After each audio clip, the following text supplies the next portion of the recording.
All right. I think we are good to go. Let me make sure.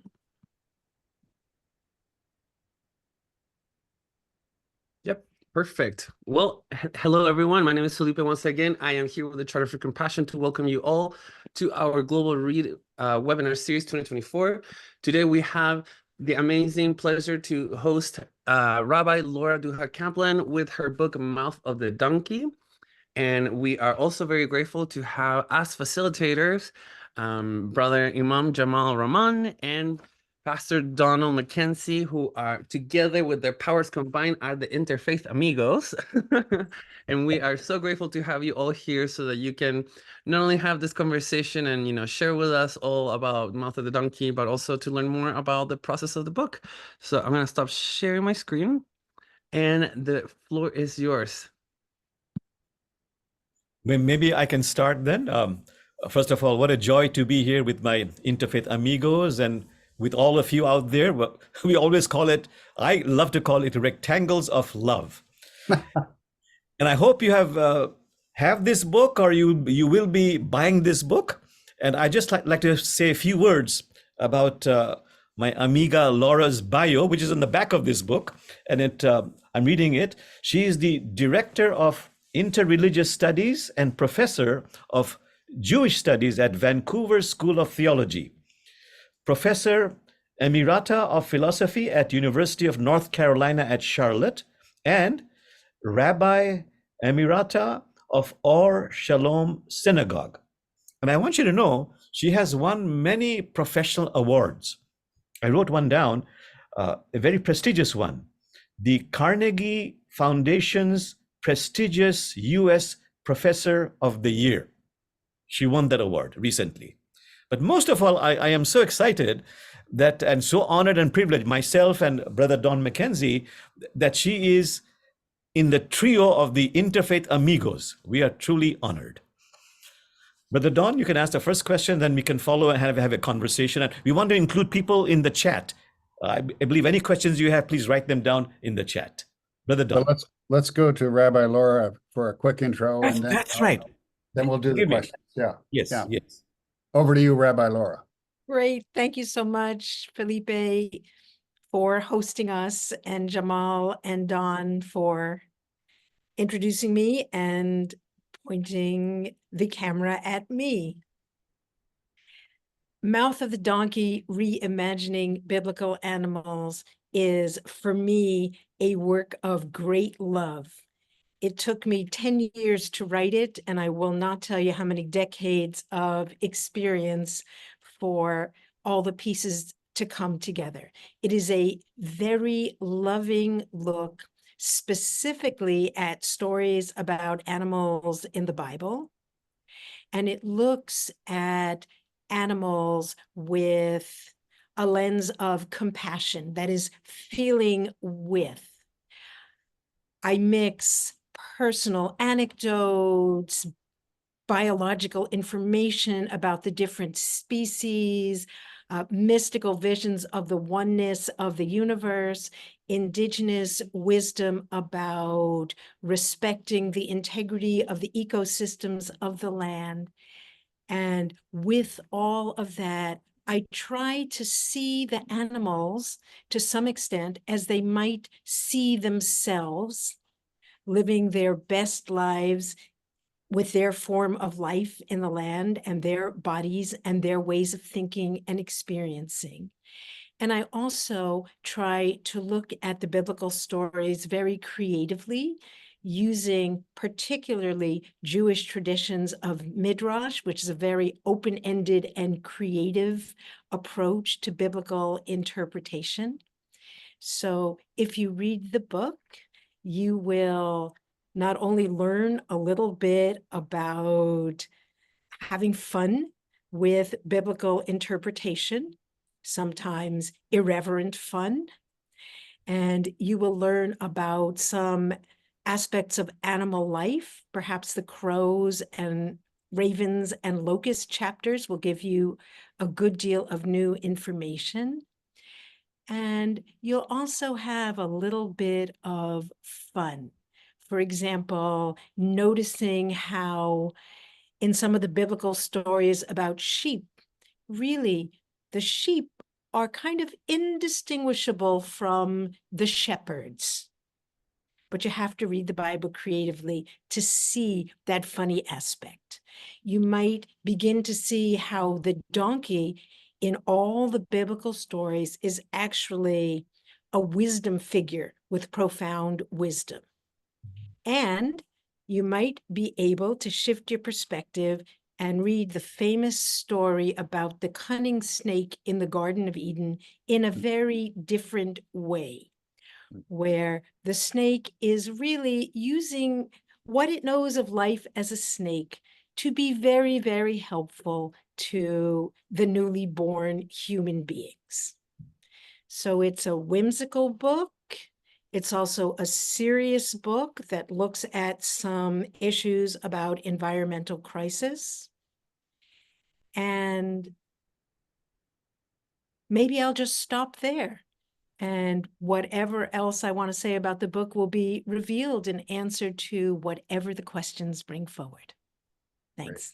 Thanks, Rabbi Laura. That's a terrific intro. And so let's go back to New York City in your childhood. Did you have animals in your household then? Tell us about when you got so interested in not just animals, but their gestalt. It's a great question. And I have to give the credit to my mother, who raised her children to be animal lovers. I will tell this story of our first dog. It is in the book, but I just love to tell it so much. It's so evocative of our childhood and my mother. I grew up very close to my brother, who is just a year younger than me. Obviously, now we're the same age. And when we were about 10 years old, we started pestering our parents to please get us a dog. And my mother was absolutely dead set against us getting a dog, not because she didn't like dogs, but because she believed that given our age, she would do all the work of taking care of the dog. And it turned out she was not right about that, but let me tell the story first. So my father got really tired of hearing our whining. So one day he took us on a little Sunday morning outing to a pet store, and we came home with a dog. And we named the dog Kelev, which is Hebrew for dog. And we decided we were going to call him Kelly. So we come home a couple of hours later with the dog. We introduce it to our mother. She is furious for exactly 5 minutes. After 5 minutes, she falls utterly, totally in love with this puppy.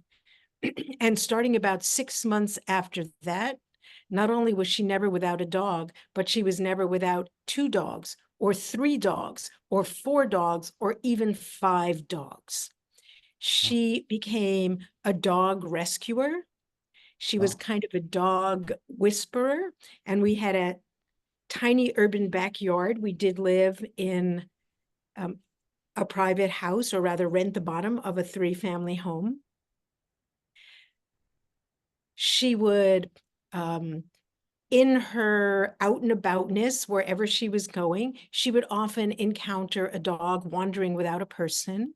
She would approach the dog. She had so much skill. She would get most dogs to finally come over to her. She would look to see if there was any identifying information. She would contact the SPCA. She would put ads in the newspaper. She would call the local vets. And if she could find the person the dog belonged to, that's great. If she could not, she would keep it in the backyard until she found a home for it. And if she couldn't find a home for it, it just moved in with us. And because of my mother's gregarious and loving personality, no neighbor ever complained. She was the kind of person who rushed over with a casserole if there was a problem, the kind of person who, if you were having a family emergency, invited your kids over to our house.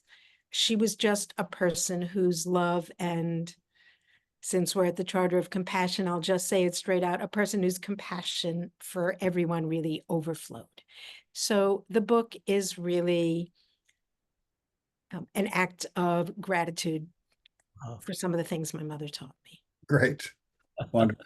Thank Oh, you. and I will say I went on to have many different species of companion animals of my own, but that may come up at a different time. Okay. Yeah. Beautiful. So, Amiga Rabbi Laura, you know, your connection to animals, the environment of your family being so loving, and you know, they also having a connection with animals, and you said this book, it took many years in the making, in writing this book. So, in what ways has the process, your connection with the animals, and particularly in writing the book, impacted your spirituality? Maybe increasing your level of consciousness, expanding your awareness. How has it affected your spirituality? That's a great question. And there are so many different places to begin because there are so many different languages of spirituality. But maybe I will talk just a little bit of Kabbalah and see if I can explain it that way. The tradition of Kabbalah is very diverse, but there is one theological point that all streams of Kabbalah have in common, and that is that the entire world, all of reality, the realities we know and the realities we don't know yet or can never know, they are all made of divine energy. Right? Our bodies are forms of divine energy. Our minds, thoughts and feelings, consciousness are forms of divine energy. And paying attention to non-human animals gives me a greater appreciation of the different forms that divine energy takes. Mhm. So when I look at a creature and meet a creature for the first time, my assumption is they too are an expression of this energy and this kind of consciousness.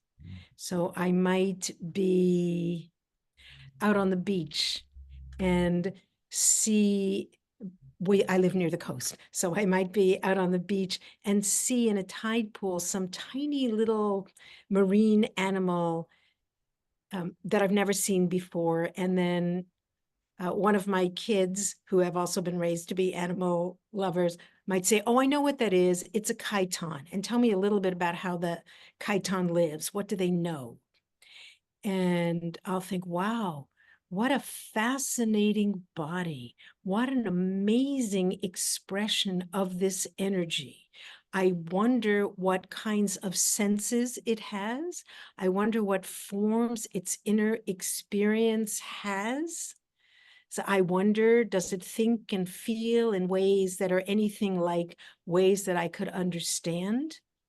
Now, the chiton is not interested in interacting with me, so I do not know if I will get any level of communication from it, and I'm not out to disturb its tide pool. I'm not a biological researcher. I'm just an urban naturalist.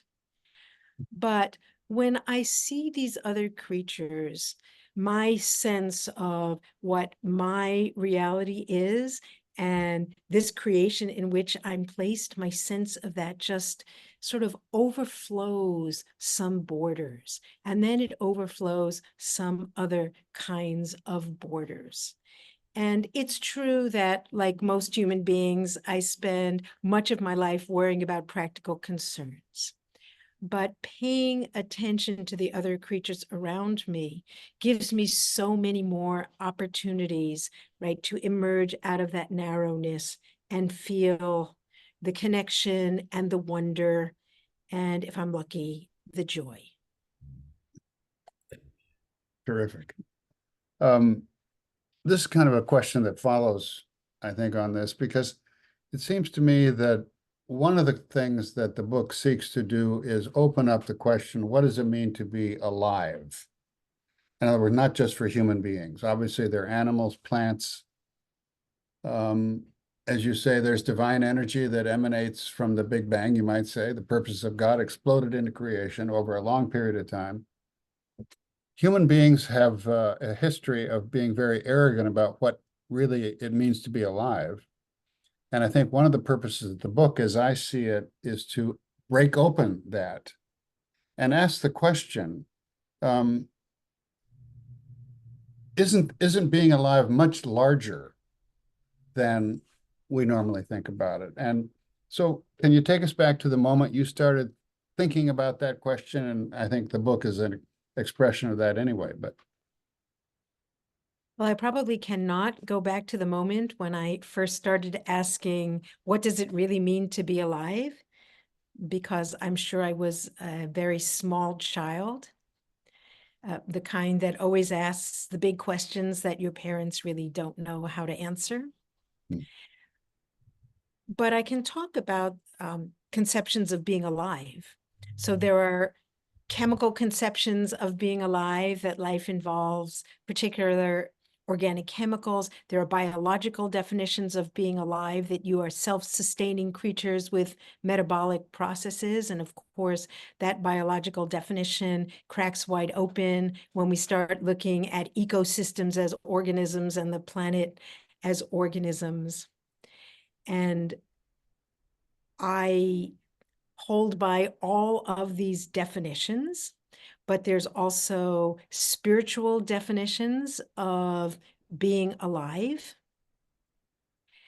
And that is being alive with this kind of divine energy. So from that perspective, I feel, or I have learned over years, to try and feel the aliveness of different creatures that might not be alive by a biological or a chemical definition. And this religious word, creatures, is just such a wonderful word, because if we take the perspective that whatever or whoever the creator is, and however creation happened, whether it was like an artisan or it was like a big bang or it was a continuous emanation, doesn't matter. If we use this word creatures, it gives us the ability to experience the aliveness of everything that is within this creation that we know. So in this spiritual definition, for me to experience something as alive is for me to receive a sense of the energy that it is emanating. So, for example, rocks are not usually considered alive by most people and by many definitions. But if you hold a rock in your hand, then you will often feel a certain kind of vibration, and different rocks will feel different in your hands.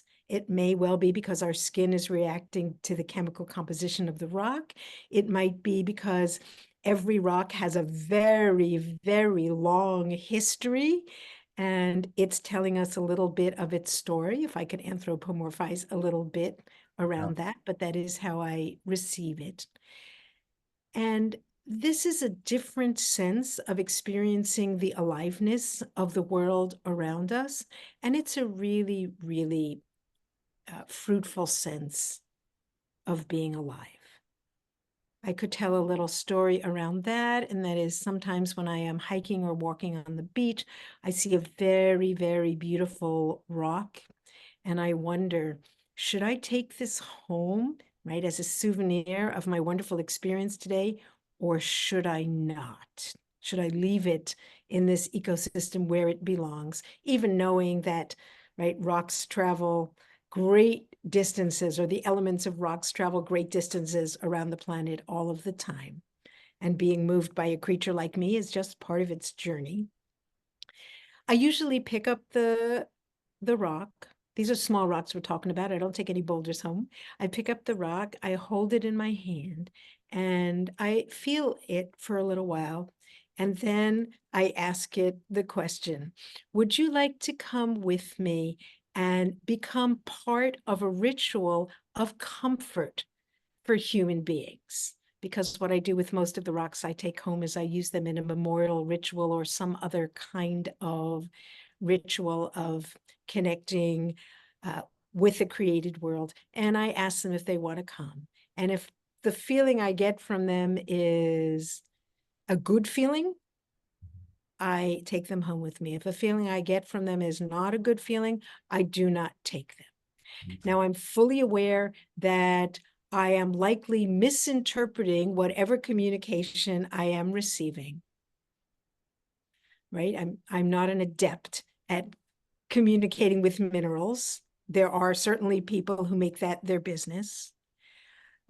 But in my own way, it is a kind of respect for their aliveness and an attempt to understand the communication that they are offering and to thread their lives into human life after that. Well said. Yeah. Thank you. Beautiful, beautiful. So, Sister Laura, so it sounds like being alive on planet Earth is also about a sense of connection, a bonding, even a communication. And you mentioned hike. In your introduction, you mentioned ravens. And I'm thinking of an incident you wrote about in your book, that you were on a solo hiking trip, 12,000 feet above sea level, and you got lost. Your limbs began to swell, your brain was becoming foggy. But then a flock, you write, of 3 ravens, you communicated with them, or they communicated with you, and they escorted you to the main trail. That's fascinating. Can you tell us more about that incident and your connection with ravens or with animals? I can, and I would love to. At first, I'm not really proud of that hike. I wasn't that lost. I wasn't that far off trail, but I'm not really proud of that hike because I broke just about every basic rule of hiking that I tried to teach my kids. The first thing I did was I went from sea level to 12,000 feet in one day on an airplane, and then didn't give myself any time to acclimate and foolishly went up to the tundra. I did not hike with a buddy, and I went off trail. So those 3 things should probably not be combined, but I did it anyway, just because I did not have that much time in this particular national park to do that. So there I was off the trail. I went to see what I thought would be a spectacular view, and it was. And as you say, Jamal, I started to get altitude sickness and my mind was fuzzy and my hands weren't working right. But the view was really great. And I started to become aware that I had maybe not made the right choices, but I was just still a little paralyzed because I was getting woozy. And then I noticed, or rather I heard overhead a call. So maybe at the end of this story, I'll say a little more about crows and ravens. If you know ravens, their main call, the one we hear the most, is very distinctive. It's very loud. It trumpets over a big area it's meant to, and it's this deep, throaty trill. It's really such a beautiful, beautiful sound, right? We call it croaking, croak in English, but it does not sound anything like a croak. Any raven lovers on this call, I know, are agreeing with me. And I heard that call, and it called over and over. So I looked up, and there were the 3 ravens just right over my head in a circle. And I thought, well, maybe this means something. Right? A few minutes earlier, a butterfly had landed on the sandwich that I was unable to unwrap. And I thought, oh, maybe this means something, but I had no idea what it meant. But I heard the ravens. I thought, okay, maybe this means something. I put the sandwich back in my pack and I zipped it and I stood up. And the flock of ravens moved just a little bit off in one direction. So again, not thinking all that clearly, I just thought I mustered, maybe this is a sign. And I walked where the ravens were circling. They moved a few more feet in that direction. I followed them. At that point, I realized they were absolutely conversing with me. And so I would take a few steps and they would circle on. And finally, I don't know how long it was, maybe it was half an hour. Finally, I found my way back to the trail. And as soon as I set foot on the trail, the 3 ravens flew off. So once on the trail, I knew that all I had to do was put one foot in front of the other. I would eventually make it to the main road, and then I would make it to the ranger station where they could give me some little bit of oxygen, and right, all was good. That's exactly what I did. And I have so much gratitude for the ravens. And if you read the Bible, there are 2 really beautiful stories where ravens come to the aid of human beings, right? There's the raven that is the friend to Noah, who brings the daily reports about whether the water has dried up. And there are the ravens that bring food to the prophet Elijah when he's in hiding from the corrupt and murderous King Ahab. And knowing what I now know about ravens, and even more so about crows, these stories do not sound to me like fairy tales. They sound like they are written by someone who has a lot of experience with crows and ravens and understands what keen observers of human life these birds are, and how they actually have a good deal of interest in interacting with us. And they do random acts of compassion. Oh, wow. So I Wow. will say that. And Wow. maybe I'll just add that in the city where I live, which is Vancouver, Canada, on Musqueam, Squamish, and Tsleil-Waututh territories, crows have moved in, and in a sense, they have colonized the city as well. And they have built over our human city an entire crow city, where the territory is divided up into family territories, and each extended family forages and nests in a particular territory. And every night in the winter, they all fly home to their communal roost. And then at dawn, you can hear them, you can see them. At dawn, they all come back out to work in the family territories. And they keep tabs on the humans and our pets in their territories and what we're doing. And sometimes they reach out to befriend us, and sometimes we reach out to befriend them. We also have ravens in our city, and they're not good friends with the crows unless they're teaming up to chase off an eagle, which we also have, as we live near rivers with abundant food sources for eagles. And raven life and crow life are quite similar. Ravens like smaller flocks, crows like larger flocks. But over the years of living here, my relationship with crows and ravens has really deepened. And I will tell you that from the perspective of the neighborhood crows, I am one of the many people who walk the streets with a bag of peanuts and gets followed by little groups of crows every day. That's great. Yeah, Laura, your ability to create relationships with animals, I think, is both astonishing and valuable. And so we're grateful Jamal and I are being animals ourselves. And I want to just depart a little bit, go back to the wisdom of animals for a moment, because you said donkeys in stories are bearers of wisdom, and I believe that.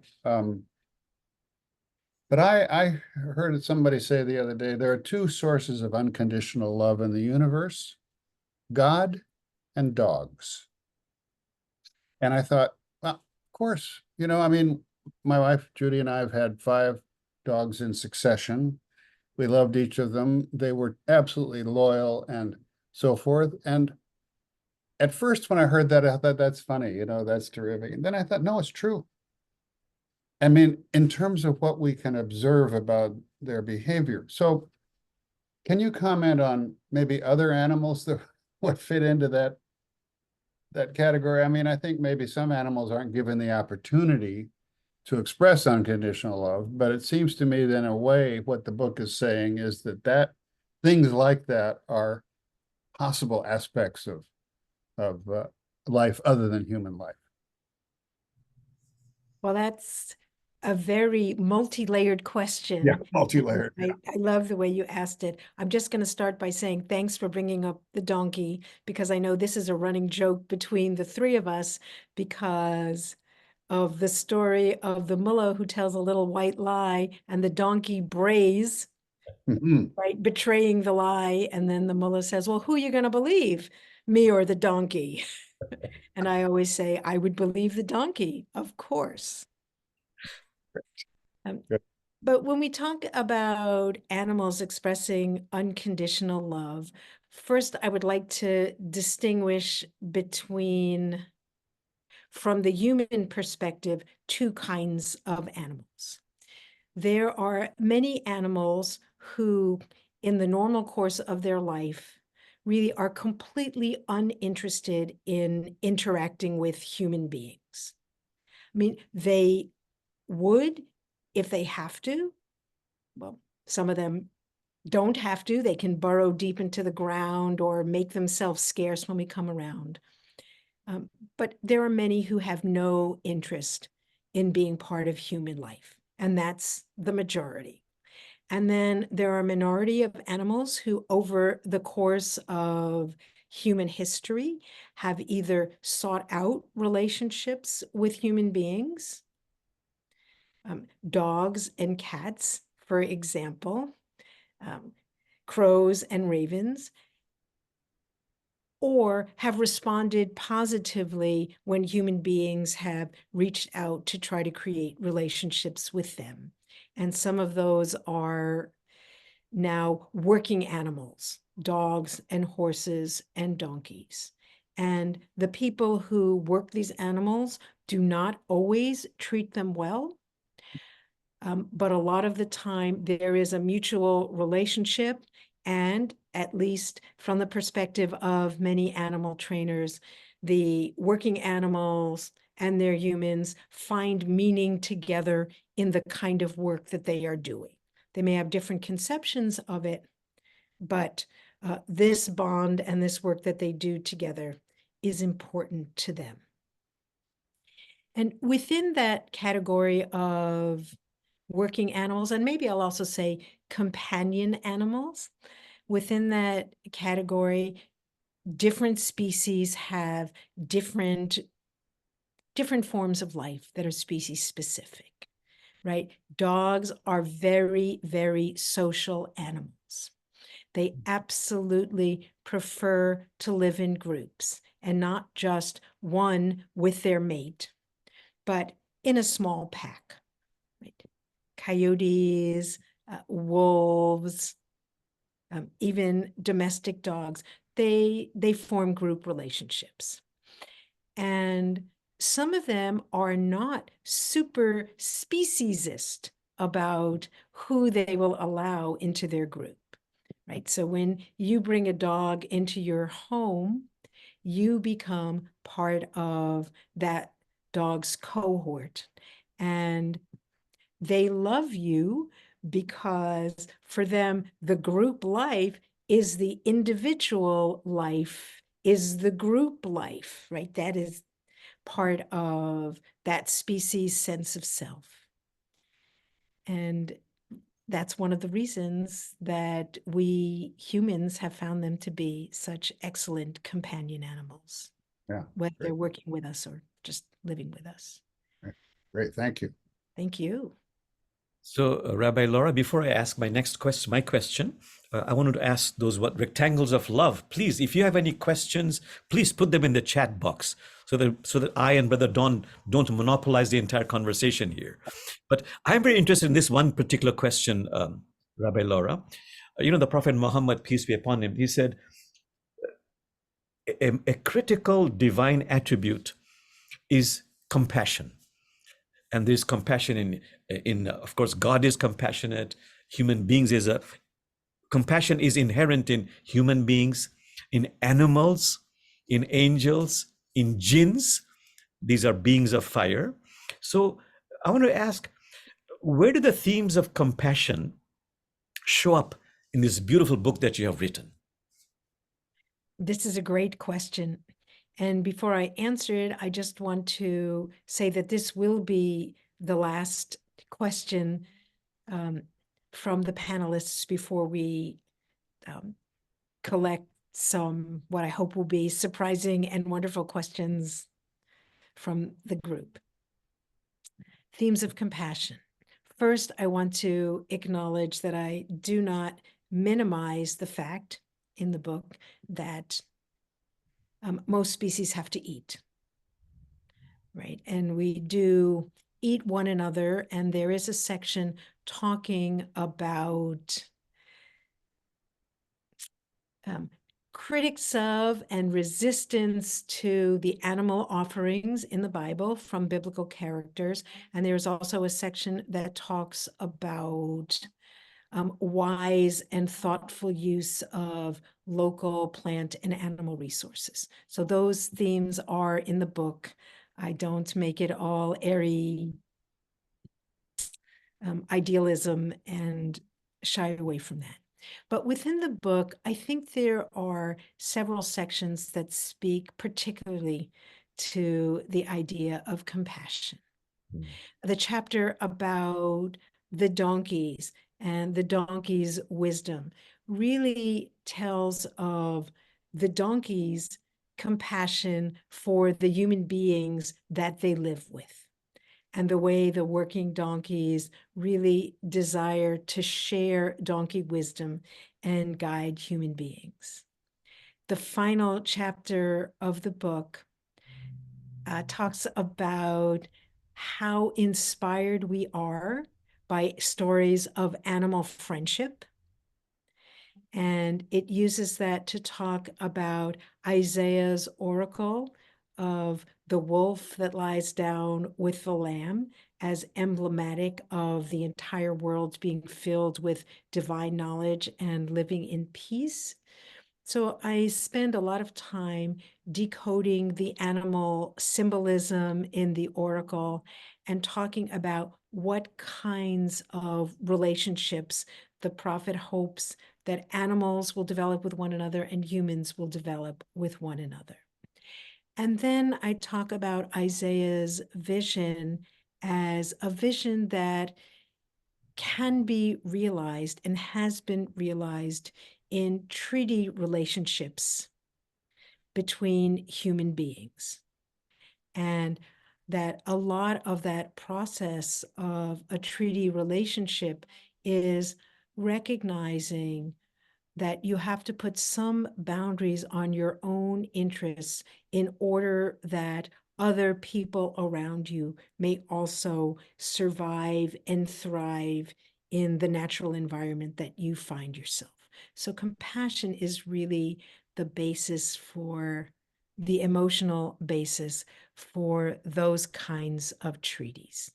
And I have more to say about everything, but I'm watching the clock. So I would like to turn it over to Felipe to help Don and Jamal field the questions. Perfect. So also now we have one question on social media that we wanted to ask. So this person asked, how long did the process of writing this book take? And so I guess there's 3 questions in one. So that's the first one. The second one is this a book that can be read to kids?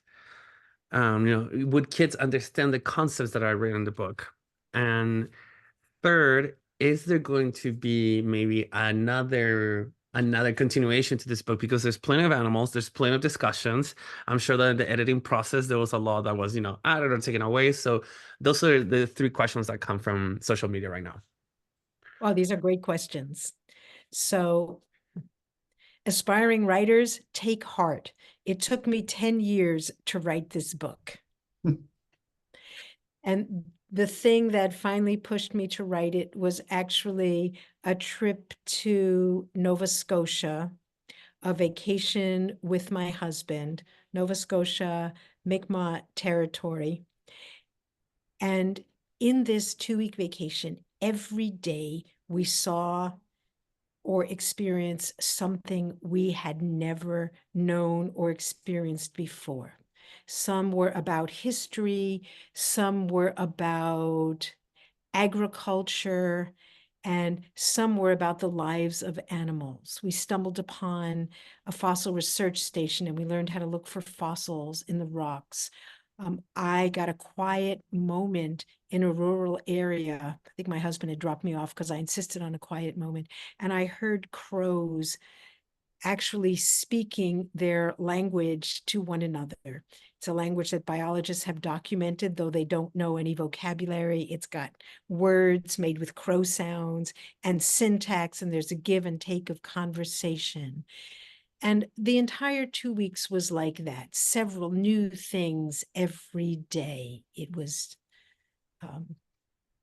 awesome. So the book actually begins with a story of listening to a mother and a child talk about animal consciousness out on a trail. It's just a conversation that I overheard and I wrote it down because it was so amazing. You'll have to read the book to see that conversation. But after that trip, I needed to start writing. At the time, I was working as a congregational rabbi. So, all kudos to them. They endured about 2 years of sermons based on what I saw on my summer vacation. And they were all weaving things we learned on this trip into sermons. And people in the congregation began to ask, oh, are you going to make a book out of these animal sermons? So I proposed a book, and the book was just really like 20 chapters that was going to have all of these best sermons. And then, life being what it is, I put it aside for a few years. I came back to it. I put it aside. And when I finally came back to it, it was when I got a job teaching in academia again. And I had to have some book to show for myself because that's in the job description. So I pulled things together, and what came out was completely different than what I started with. And yes, I culled the materials, but now the book had kind of a different integrity and a different journey, and it starts in Nova Scotia and it ends in Nova Scotia with some of the historic treaties that were made there. And it was quite a journey. Is there going to be a continuation? Yes, there is. I am just writing the book proposal now. It's going to continue in the form of a commentary on a mysterious ancient Jewish text called Perek Shira, which literally means a chapter of song. And the book is a song that is sung together by all of creation. So Perek Shira is very short. It has 85 biblical verses, mostly from the Psalms, and each verse is paired with a particular element of creation, like the sheep saying, "Oh, who is like you, Holy One?" And the sky sings, "The heavens declare the glory of God." And among the few people who actually read this esoteric text, it's been sort of a game to try to figure out, why did the author think that this line of praise or concern or compassion is attributed to this particular animal or plant or celestial body. So I am engaging in that activity, but I am also writing it in the style of Mouth of the Donkey, where for each of the verses, the animals, there will be probably about an 800-word reflection that might contain a personal anecdote or some information on how to read this very creatively, or linkages between creatures, their biology, and the verse. So it's going to continue, the work will continue, and the next volume will take a different form. Can this be read out loud to children? If you are talking about tweens, yes, I believe this could be read out loud to them.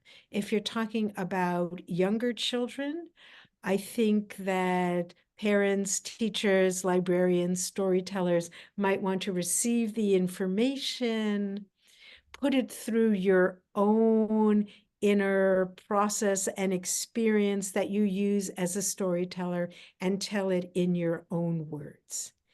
And I was also going to, if I might, leave my rectangle of love for one moment to grab a book that's near me. Hang on.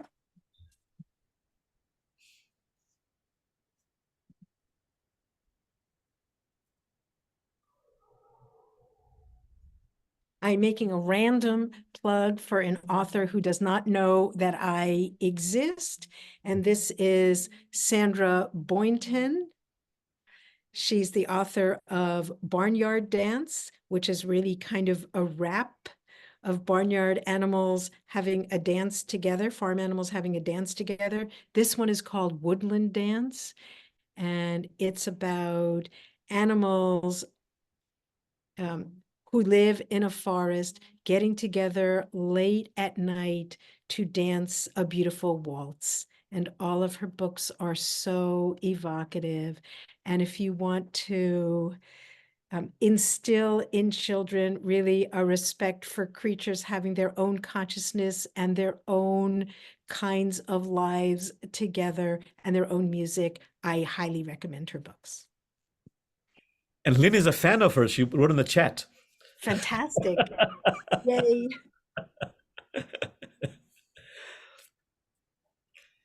Sometimes There's another question that comes from the audience here on Zoom. Are there different views of animal compassion between different religions?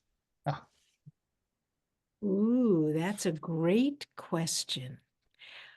I have not studied that aspect of all religions.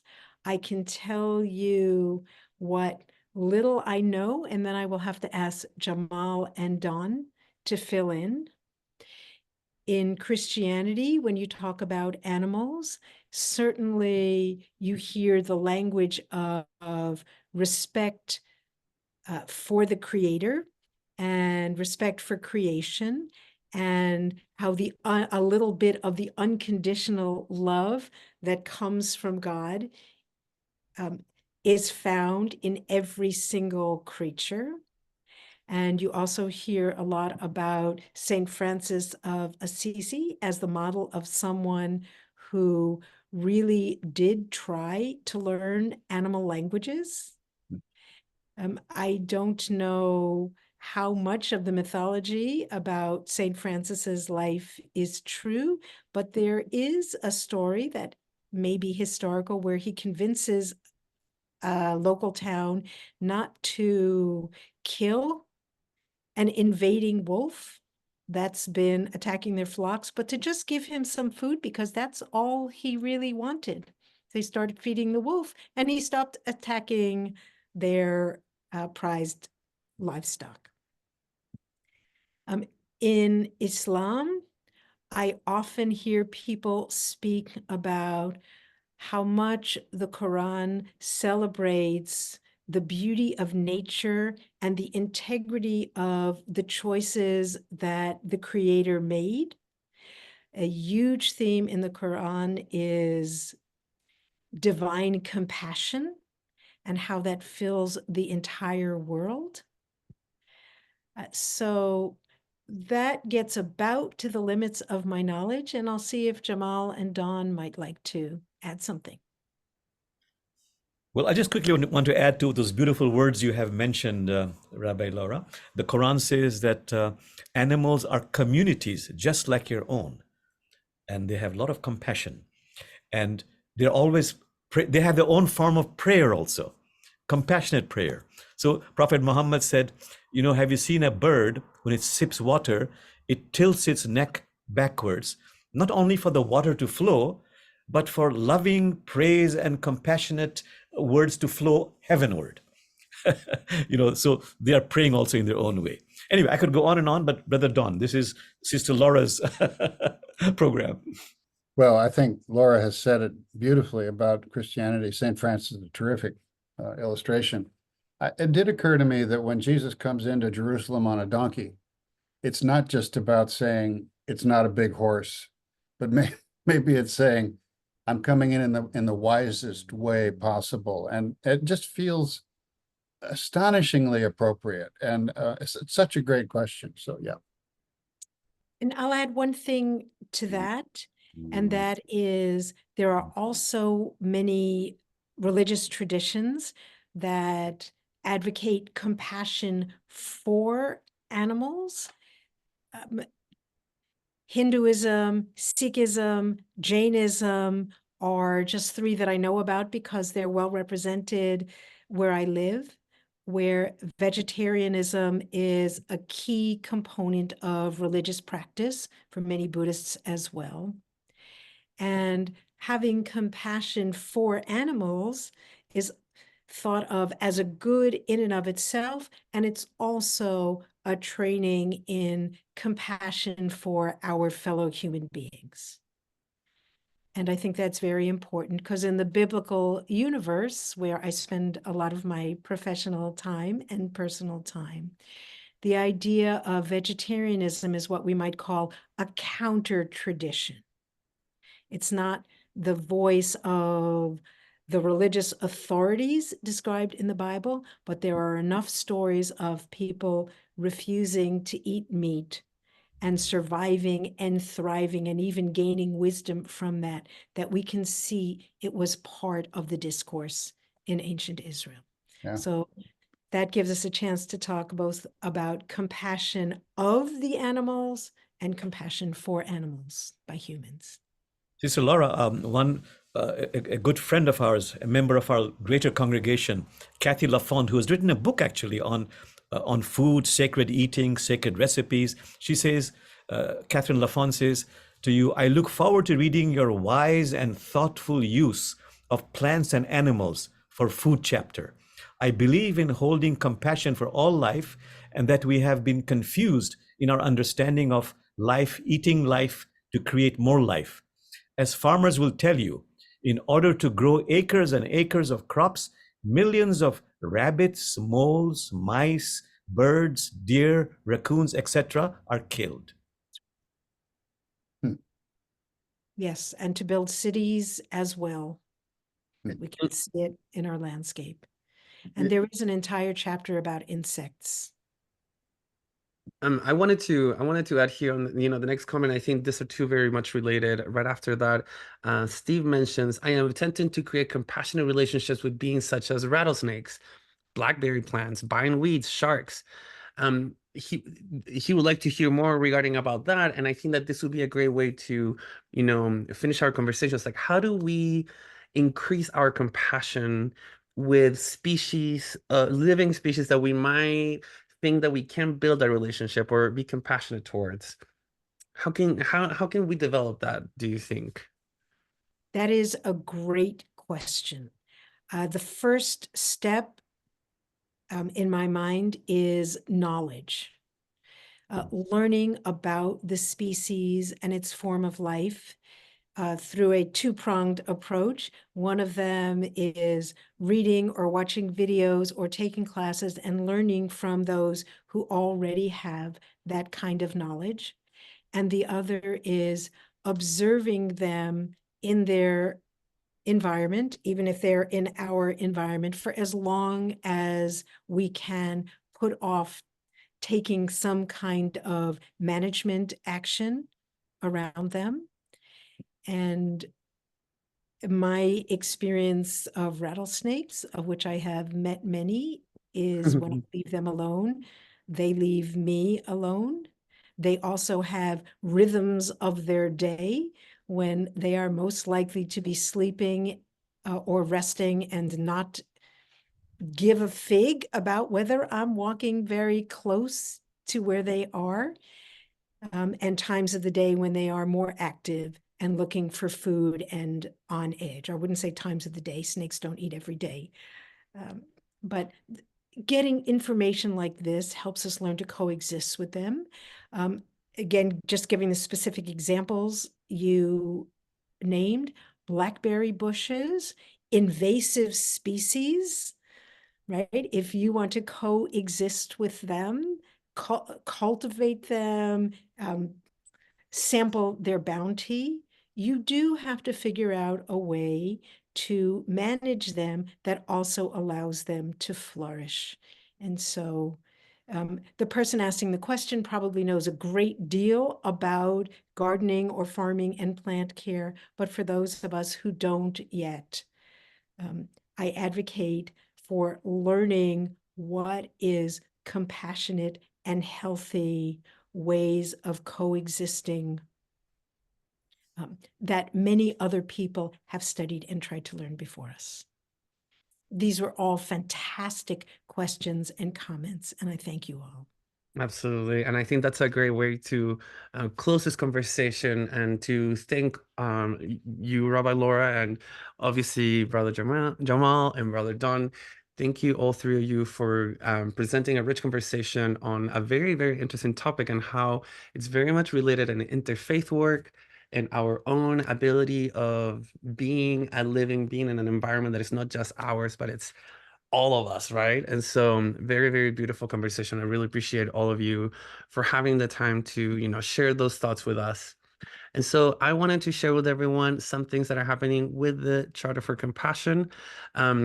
Kate Trinka is sharing a course with our Charter Education Institute, Compassion and Care for Creation. This is a self-directed course that can start at any time between April 2nd and June 1st. It is free for you to attend and participate and learn more about that. We also have the Charter Sangha, which is every last Saturday of the month. This time is on April 27th at 9 a.m. Pacific. This is a moment of peace, of quiet, of meditation, of sharing. And we provide that every Saturday, the last Saturday of the month. And so April 27th at 9 a.m. Pacific. We also have our course, Compassion Spirit Ecology, with Dr. Jennifer Wilhoit. This course offers students an overview of the body of work of comprising the discipline of spiritual ecology. This is a very, very interesting course. It's a popular course because we try to have it every year and people do sign up. And I think it's very much related to the topic that we're talking about today. And last but not least, we have our next global read on Wednesday, May 8th. And this is with Pete Early and the book Crazy. We talks about his son having mental issues, and instead of being dealt with